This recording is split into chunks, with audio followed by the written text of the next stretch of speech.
एक बात है जी, जो 86 का दौर था जी, जब जमाना भी कुछ अलग सा था। आज जो दौर है, पशुओं में कुछ फर्क सा दिखा है जी? पहले ज्यादा रहा करते आज। पहले पुराने समय में क्या। अच्छा जी, जो आपने बताया सर, पशु पाली था अपनी, मानो पानी पाली। जब पाली चरा कर लिया करता जी, मैस ले जा करता अपना, एक पशु पालक भाई 5 या 7 10 मैस भी रखा करते थे। जब बीमारी ज्यादा आ करती आई, घर बंदा है जब बीमारी ज्यादा। उस टाइम तो बीमारियां बहुत कम थी। एक तो पशु जो है अपना फ्रीली घूमया फिरया करता, जी करया करता छाया में।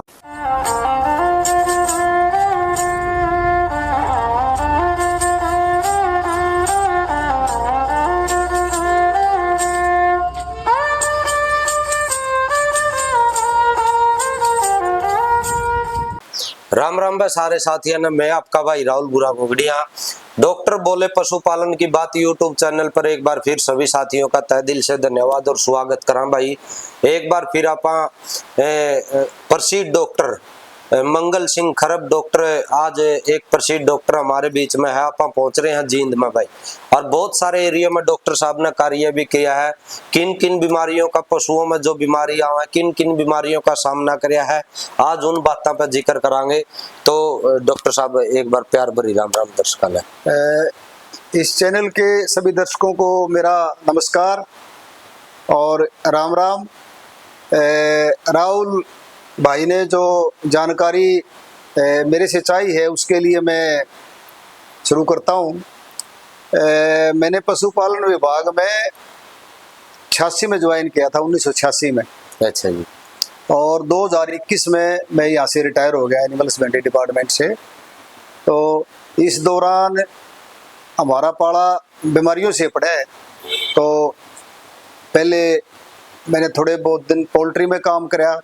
पोल्ट्री डिजीज डायग्नोस्टिक लैब है सोनीपत, तो लगभग साल एक भर उस लैब में काम किया।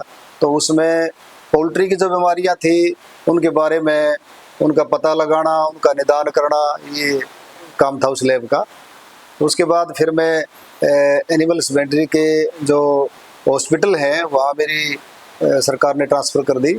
तो मैं जैसे सिंध भी खेड़ा लगा रहा, मेरी ज़्यादा सर्विस जींद के आसपास की है। तो जींद का जैसे सिंध भी खेड़ा है, उसके बाद ये जुलाना है, जींद प्रॉपर है, इधर सुंदरपुर है, शिवाया है, बीबीपुर है, और लास्ट में एज वेटनरी सर्जन मैंने आपके इधर छात्र में भी सर्विस करी है। बिल्कुल सर। उसके बाद मेरी प्रमोशन हो गई थी, मैं सीमेंट बैंक ऑफिसर लग गया था। तो वो फिर फील्ड से आदमी कट सा जाता है। तो उसके बाद फिर पिछले 3 साल में डिप्टी डायरेक्टर भी रहा हूँ एनिमल हस्बेंड्री डिपार्टमेंट में। तो कैथल से मैं एज डिप्टी डायरेक्टर रिटायर हुआ हूँ 2021 में। अच्छा। तो पशुओं में देखो, पोल्ट्री का तो मेरे को इतना ज़्यादा अनुभव नहीं है। तो लार्ज एनिमल है, लार्ज एनिमल में गाय और भैंस कह लो, और गाय को भी छोड़ दो क्योंकि गाय की तादाद बहुत कम है। तो भैंस ही हरियाणा का मुख्य पशु है। हाँ जी। इस एरिया में आप कौन सा संत लखन, कौन सा संत के ड्यूटी करी है जी? अरे पढ़ाई कहाँ तक करी है जी आपने? 1980 में मैंने वेटनरी कॉलेज में एडमिशन लिया था। तो 84 में मैं पास आउट हो गया वहाँ से। BVSc एंड AH कहते हैं इस डिग्री को, जो मेरे को मिली। बिल्कुल। तो 84 के बाद 85 में मैं एनिमल हस्बेंड्री डिपार्टमेंट पंजाब में जॉब लग गया था। तो 85 के लगभग 5-6 महीने में वहाँ जॉब करता रहा, पंजाब गवर्नमेंट में। उसके बाद मैं हरियाणा में, जो आजकल तो इसको वीटा कहते हैं, लेकिन इसको हेडको of Haryana dairy development cooperative federation, तो कोऑपरेटिव फेडरेशन में वेटरनरी ऑफिसर के पद पर मैंने काम कराया लगभग 6-7 महीने। मेरी पोस्टिंग शुरू में करनाल में थी। करनाल के बाद मेरी ट्रांसफ़र होगी सिरसा, और सिरसा में एक जगह है गोरीवाड़ा। तो सिरसा और गोरीवाड़ा 4-5 महीने मैंने जॉब किया। लेकिन वहाँ जो जॉब था वो पशु चिकित्सा से संबंधित जॉब कम ही था, तो इसलिए वहाँ पर जॉब की सेटिस्फेक्शन वाली बात नहीं थी। बिल्कुल जी। तो मेरा सिलेक्शन 86 में एनिमल हस्बेंड्री डिपार्टमेंट में एज वेटरनरी सर्जन हो गया। तो मैं वहाँ से इस्तीफा दे के और 86 में एनिमल हस्बेंड्री डिपार्टमेंट में मैंने लग गया था। बिल्कुल जी। एक बात है जी, जो 86 का दौर था जी, जब जमाना भी कुछ अलग सा था। आज जो दौर है, पशुओं में कुछ फर्क सा दिखा है जी? पहले ज्यादा रहा करते, आज पहले पुराने समय में क्या था, उस टाइम में जमीन जो थी वो सारी बुआई में नहीं आवती। एग्री इसके अपने इरिगेशन की फैसिलिटीज बहुत कम थी, तो आधे से ज्यादा जमीन खाली पड़ी रहा कर दी। बारिश पे ज्यादा डिपेंडेंट था। तो पशुपालन था वो मुख्य काम था किसान का। पशु खेतों में चरने जाया करते, तो एक आदमी 8-10 पशुओं ने घुमा लांदा, चरा लांदा। बिल्कुल। और आते वक्त अपने जोड़ में पड़ जाते, उनकी नुहा धुआ लांदा। तो लागत कम थी, मतलब पशु पालने की जो लागत थी वो पशु खुद चर के आया करता। खेत में चर के आया, एक आदमी ने अपना वो ड्यूटी थी पाली के लिए, उसने पाली था वो, सुबह ले जाता, शाम ने ले आता, चरा ले आ। मान लो उसके पास 3 भैंसें दूध दे रही है और हर एक भैंस ने 5-5, 6-6 किलो दूध दिया, तो लगभग 15-16 किलो दूध से घर हो गया। और उसके ऊपर लागत शायद इतनी कोई खास बैठी नहीं, क्योंकि एक आदमी चरा के लाया है, बाकी और तो जो उसके घर खेत में चारा था वो डाला है उसने। लेकिन अब जो है इतना चेंजेस आ गया, अब वो बात नहीं रही, चरने के लिए तो जगह बची नहीं, सारी जमीन पे तो खेती होने लगी, खेती होगी। तो पशु चरने जाते नहीं, तो पशुओं का चारा किसान को खेत से उगाना है, काट के लाना है, उसमें उसकी लेबर बढ़ गई, वो लेबर बढ़ गई। अच्छा, दूसरा एक ही जगह पे पशु बंधे रहे हैं तो उसमें और तरह की दिक्कतें भी होने लगी। सारे जो ठाण हैं वो पक्के हो गए, पक्के ठाण होने की वजह से पशु उठने बैठने में बड़ी दिक्कत मानता है, बेचारे के गोडे कुल्ले फूट जा है, जख्म बढ़ जा है, एक समस्या तो ये होगी। दूसरा जैसे थड़ है, लोटी है, पशु नजदीक नजदीक बंध रहे हैं, दूसरे पशु ने अगर उसकी लोटी के ऊपर थन के ऊपर पैर रख दिया तो बड़ा वो डैमेज हो जाएगा, लोटी खराब हो जाएगी, थन खराब हो जाएगा। और लोटी और थन एक बार खराब हो गए, उनके ठीक होने के चांस बहुत कम हो गए। बेशक आप उसके ऊपर कितना पैसा खर्च कर लो, ठीक होने के चांस बहुत कम है, क्योंकि पशु में बहुत बार हो है, उसने थन को काट दिया तो भी वो बड़ा मुश्किल है, और लोटी को काफी डैमेज हो गया तो अंदर वाला टिश्यू इतना डैमेज हो जाता है, वो रिकवरी होती नहीं उसकी। तो ये बड़ा वो दिक्कत हो गया आज के टाइम में। अच्छा जी, जो आपने बताया सर, पशु पाली था अपनी, मानो पानी पाली, जब पाली चरा कर लिया करता जी, मैस ले जा करता अपना, एक पशु पालक भाई 5 या 7, 10 मैस भी रखा करते थे। जब बीमारी ज्यादा आया करती, या घर बंदा है जब बीमारी ज्यादा, उस टाइम तो बीमारियां बहुत कम थी। एक तो पशु जो है अपना फ्रीली घूमया फिरया करता, जी करया करता, छाया में खड़ा हो गया, किते बैठने का जी करया बैठ गया, फ्री था वो। और अब जो है ना वो पशु फ्री नहीं रहा, हमने उसको एक पक्के ठाण पे बांध दिया, खोर पे, और साथ में बेल के साथ और बांध दिया, आमतौर पे चेन के साथ या मोरी के साथ। वो बेचारे की मूवमेंट बड़ी रिस्ट्रिक्टेड होगी भाई, वो सारा 10-15 फुट के एरिया तक जा सके, इस तरह फालतू उसको फ्रीडम नहीं है। तो फ्रीडम है उसकी हमने छीन ली, अब फ्रीडम छीन ली तो ऑटोमेटिकली उसकी प्रोडक्टिविटी में फर्क पड़ेगा। बिल्कुल सर। और पहले फ्री था वो, घूमया फिरया करता। अच्छा, दूसरी एक समस्या और होगी, अब मेन समस्या ये होगी कि जो पशु हैं वो ठाण पे बंध रहे हैं, आपकी भैंसें बंध रही हैं, आपके पास मेल है नहीं, जोटा है नहीं, तो पशु आपकी भैंस गर्मी में भी आ गई तो पता ही नहीं चलेगा कि मेरी भैंस गर्मी में है, जोटा होता तो पता चल जाता। तो अब ये रिपीटर की प्रॉब्लम बहुत होगी भैंसों में, भैंसें रिपीट करने लगी। पहले पशु चरने जाया करते, बीच में जोटा भी हुआ करता, तो उसी गर्मी में आंधी वो नहीं हो जाती, तो पता भी नहीं चलता मेरी भैंस कद रड़ी हरकत ब्याह होगी। और अब ये बड़ी समस्या होगी, ये समस्या भी होगी जी, ज्यादातर टिक्के रखवाना लगे, डॉक्टर ने बुलावा टिक्के, वो भी उसमें भी बड़ी दिक्कत है। हाँ जी, वो जो टिक्के की क्वालिटी बहुत बढ़िया है, सरकार खासकर जो Haryana live stock development board जो टिक्के तैयार करता है सीमेंट बैंक पे, 3 सीमेंट बैंक है Haryana live stock development board के, सबसे बड़ा हिसार में है, फिर एक गुड़गांव में और जगाधरी में। वहाँ से जो सीमेंट प्रोडक्शन होती है उसकी क्वालिटी बहुत ही अच्छी क्वालिटी है, बहुत ही अच्छे सांडों का बीज है वो। अच्छा। लेकिन दिक्कत क्या होती है, वो हमारे हॉस्पिटलों में सप्लाई हो गया, बढ़िया है, हमारा स्टाफ है वहाँ पर, लेकिन लोग क्या चाहते हैं, डोर स्टेप सर्विस। अब लोगों में भी इतनी वो नहीं रही, मेरे तो घर पे काम चल गया। अब देखो, एक तो शिकंजे में पशु खड़ा हो, आराम से टीका लगे उसके, बिल्कुल। और एक ठाड़ के ऊपर वो कभी इधर कूदेगा कभी उधर कूदेगा। अब लगाने वाला अपने बचाव में लगा रहेगा, और वो बीज जो है वो प्रॉपर इंसेमिनेशन नहीं होने पाती, इसलिए भी उसका रिजल्ट कम है। अच्छा, एक दिक्कत और है, आजकल जो अनक्वालिफाइड लोग हैं, जिनको मैं क्वेक्स केस कहूँ, वो एआई करने लग रहे हैं पशुओं में कृत्रिम गर्भाधान। जिस आदमी ने बैक्टीरियोलॉजी पढ़ी ही नहीं और वो आदमी एआई करेगा, तो मेरे को तो बड़ा वो लगता है कि वो कैसे कर रहा है, कैसे कर पाएगा, क्योंकि उसने यही नहीं पता कि इन्फेक्शन क्या होता है, कैसे फैल सकता है, कैसे उससे बचाव होना चाहिए। तो ये बड़ी गलत हो रही है। अच्छा जी, आपने जीवन में कोई अद्भुत था केस आया हो जी आपके जीवन में, भाई वो यादगार केस रहा मेरी जिंदगी में? नहीं, अद्भुत तो नहीं कह सकते, रूटीन में आते रहते हैं।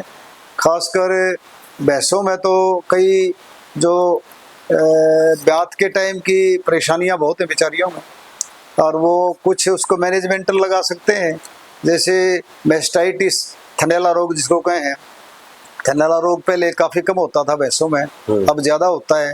उसका कारण ये है, पक्के ठाण पे बंधी, नजदीक नजदीक बंध गई और किसी ने उसको क्रश कर देना है, मेस्टाइटिस हो जाएगी, इन्फेक्शन चला जाएगा, और फिर वो दिक्कत। पहले ये प्रॉब्लम नहीं थी, कच्चे ठाण पे बंध रही है रेत में, अगर पैर रखा भी गया तो भी प्रेशर इतना नहीं पड़ेगा। अच्छा, दूसरा, अब नजदीक नजदीक पशु होंगे तो इन्फेक्शन फैलने का वैसे भी डर होगा, अब दूरी पर होंगे तो इन्फेक्शन कम फैलेगा। अच्छा, एक दिक्कत और, खासकर अब है तो शुरुआत से ही ये भी भैंसों में बहुत है, टॉर्सन की बड़ी समस्या है, यूटेराइन टॉर्सन बोलते हैं। भैंसें, मेरी भैंस ब्याने के करीब है और उसकी बच्चादानी घूम गई, पलट गई कह लो, घूम गई कह लो, टॉर्सन बोलते हैं वैसे टेक्निकली इसको। तो टॉर्सन का मतलब है बच्चादानी, ट्यूब तो है ही, वो ट्यूब अगर यूं घूम गई, टॉर्सन हो गया। अब उस टॉर्सन को सीधा करना बड़ा टेढ़ा काम है, या तो पशु को रोलिंग करा के कई बार काम चल भी जाता है, और ना तो इसका दूसरा तरीका केवल ऑपरेशन ही बचता है। अब ऑपरेशन फील्ड लेवल पे संभव नहीं है, कंटामिनेशन इतना हो जाएगा कि वैसे ही वो खराब हो जाएगा, और ऑपरेशन की सुविधाएं केवल हिसार में ही है। तो हिसार में अब एनिमल को ले आना ले जाना, पशु की ट्रांसपोर्टेशन भी बड़ी डिफिकल्ट है, डिफिकल्ट भी है, महंगी भी पड़ती है। तो है तो दिक्कत, ये सुविधाएं सभी जगह अभी है नहीं। मान लो कोई डिस्ट्रिक्ट लेवल का हॉस्पिटल है, जैसे ये अपने जीवन में कभी समस्या आई है जी? खूब आती है, बहुत समस्याएं आई हैं, और बहुतों का काम भी चल गया रोलिंग से, लेकिन काफ़ी ऐसे भी मिले हैं जिनका रोलिंग से काम नहीं चला सके हम, और उनको हिसार जाना पड़ा। हिसार जाने के बाद भी सक्सेस रेट 50-60% ही है, क्योंकि वो लेटर स्टेज में पहुंचोगे तब तक पशु वैसे बेचारा इम्यूनिटी डाउन होगी, खाना पीना छोड़ रहा है, कमजोरी आ गई, तो उसकी वजह से बड़ी दिक्कत है। तो रिकवरी रेट, जितना टाइम फालतू निकल जाएगा रिकवरी रेट कम हो जाएगी, बड़ी दिक्कत है। आजकल डेयरी नहीं, डेयरी, हाँ जी, डेयरी का व्यवसाय जो है वो है तो बहुत बढ़िया, आदमी, बेरोजगार आदमी अपना बढ़िया तरीके से, क्योंकि दूध की तो डिमांड इतनी है, बढ़िया दूध मिलता ही नहीं। बढ़िया दूध आप कितने भाव से बेच लो, देखो मैंने इस हरियाणा का तो बम्बई का सुनते हैं कि वहाँ दूध 400 रुपये किलो ही बेच लो, चाहे आप 400 रुपये किलो, हाँ, बढ़िया दूध से आप 400 रुपये किलो बेच। अच्छा जी, हाँ, तो लेकिन दूध प्योर होना चाहिए। अब हमारे आप भी देखते रहते हो, अखबारों में आती रहती है, फलानी जगह नकली दूध की फैक्ट्री पकड़ी, नकली घी की फैक्ट्री पकड़ी। ये नकली तभी तो बनेगा जब असली कम होगा, असली कम होगा, या असली का भाव ज्यादा हो जाएगा, कोई न कोई कारण तो है उसके पीछे। तो बढ़िया दूध की कोई कीमत नहीं, आप कितना है आज के टाइम पे, 80 का भाव होगा, 80 रुपये किलो, बढ़िया दूध का तो 80 रुपये किलो। इवन आप चाहे बढ़िया दूध तो 85-90 भी बेच लो, बिक जाएगा आपका, लेकिन वो सही होना चाहिए। बिल्कुल, लेकिन सही होता नहीं, उसका कारण है, उसका कारण ये है, नंबर एक तो जो पशु का खाना पीना है वो हमारे कंट्रोल में नहीं है। कंट्रोल में यूं नहीं है, हम सारी चीज मार्केट से खरीदते हैं। अब तो चारा भी दूसरे से खरीदना पड़ेगा डेयरी वाले को। अगर खुद का है तो अलग बात है, अदरवाइज ना तो चारा तूड़ा भी खरीदना पड़ेगा, हरा चारा भी। यहाँ देखते हो आप शहर में टाल से खरीद के लाते, अब उसने कितना खाद डाला है, क्या कीटनाशक डाली है, वो हमारे को पता ही नहीं है। और जिस चीज का पता है ना उसकी क्वालिटी का फिर वो दिक्कत आ जाती है, इसकी क्वालिटी क्या है। अच्छा, दूसरा मैं भी देखता रहता हूँ, यहाँ जाता रहा हूँ, तो लोगों की अपनी जो हैबिट्स हैं वो भी स्वस्थ नहीं है। वो सफाई का इतना ध्यान नहीं रखते। भाई आपके ठाण में सारे गोबर खिंडा पड़ा है, पेशाब खिंडा पड़ा है, पशु छिट्टे मारने लाग रहे हैं, उससे में आप धार काटने लाग रहे हो, तो कोई न कोई छिट्टा पेशाब का गोबर का भी दूध के अंदर चला जाता है, तो इन्फेक्शन उसमें हमने वैसे कर दिया। वैसे तो हेल्दी हैबिट्स के लिए ये चाहिए कि सबसे पहले तो आप पशु की सफाई करो। भाई उसके ऊपर कोई रेता मिट्टी लग रहा है, कोई उसके गोबर सफाई करो उसकी। फिर आदमी अपने हाथों को अच्छी तरह बढ़िया साफ पानी से धोए, सुखाए उनको, भैंस के थनों को धोए सुखाए, तब दूध निकाले। लेकिन देखता रहता हूँ मैं, कोई खास वो है नहीं, मतलब पता नहीं लोगों को पता नहीं है, पता नहीं वो मतलब करना नहीं चाहते। एक अच्छी डेयरी चलाने के लिए क्या क्या करना? अच्छी डेयरी चलाने के लिए तो सबसे पहले तो आपके पास बढ़िया एनिमल हाउस होना चाहिए, जो आमतौर पे नहीं होता।